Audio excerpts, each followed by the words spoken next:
The one and the only Jake the Snake Roberts. What's up, man? Appreciate it, man. Just loving every minute of it, man. I mean, out here and meeting a lot of people, man, and old fans and new fans. You know, with the WWE 24, these kids are going back and seeing what I did. A lot of stuff I don't even remember, but there's reasons for that. We won't go into that. But, no, man, everything's great. New fans, old fans, just fans, man. So what can I say? What a difference a couple of years makes. Why don't you flash that baby up? Oh, yeah.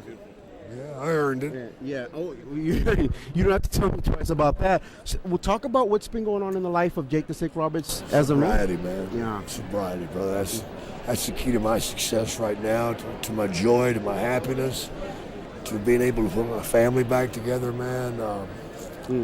I mean, I wake up in the morning, man, I have a purpose for living. Yes.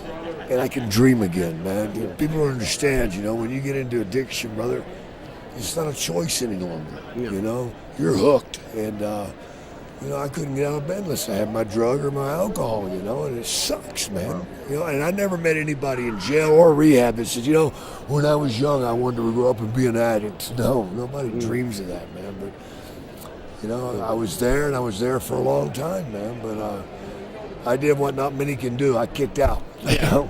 I kicked out, and I come back with a vengeance. And loving life, man, doing comedy now, doing all sorts of crazy things, man. Hell, I'm here in Stockton. If that's not insane, I don't know what is.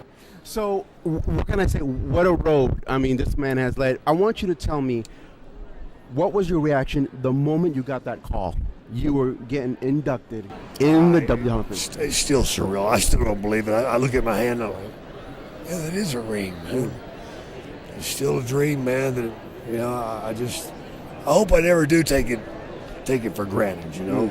But I still don't believe it happened, man. Well, I still say, and I've always said this, you are one of the few wrestlers that I know of who had an original move. And I mean, original from the get-go. It's been copied since the DDT, but I mean... did it right. Yeah, but so...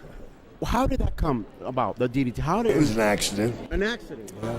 Accidents happen. Isn't that always the way that happens? Brother, you know, necessity is the mother of invention, man. But, you know, it was just something that happened, and I perfected it. Yeah. And that's not the only move I came up with. I mean, the short-arm clothesline. Yeah. There's several things that I came up with, man. Being original was something I always wanted to do anyway. I'm like a freak of nature, so... Yeah. I mean, nobody else is dumb enough to carry a snake around.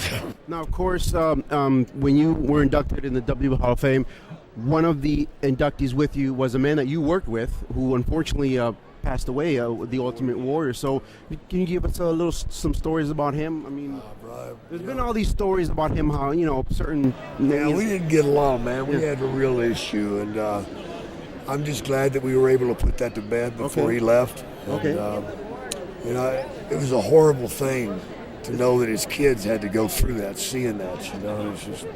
But it just goes to show you never know. You don't, man. It's like... So you better get your shit right. Yeah, definitely. Yeah. So I wanna thank you, you know, just for being on Reality Check, and I want to give you a little gift. All right, I'm hoping. All right, hold on. No, this is something that I hope you carry with you. You know how difficult it is for you to maintain sobriety day at a time. So this is my gift to you. Every time when you find yourself in a dark place, I want you to take this out and read it. I know you know about this. I know because that would inspire me to get it. You know, and when I heard you recite it, I decided to get it. And if I ever met you, I wanted to give that to you so you can carry it with you. And you know, hopefully I won't need it. Yeah, well, just that, you know. Hey, man. Hey, let me tell you something, man. It's like in the beginning of my sobriety, there's a drug out called Antabuse. If you take it, you will not drink. If you do, you'll be incredibly sick. I mean, you will puke and shit your brains out. And everybody's like, oh, you're doing that? Well, that's a sign of weakness. No, that's a sign of being smart. I'm not drinking. Love you. There it is. All right, man. Thanks a lot.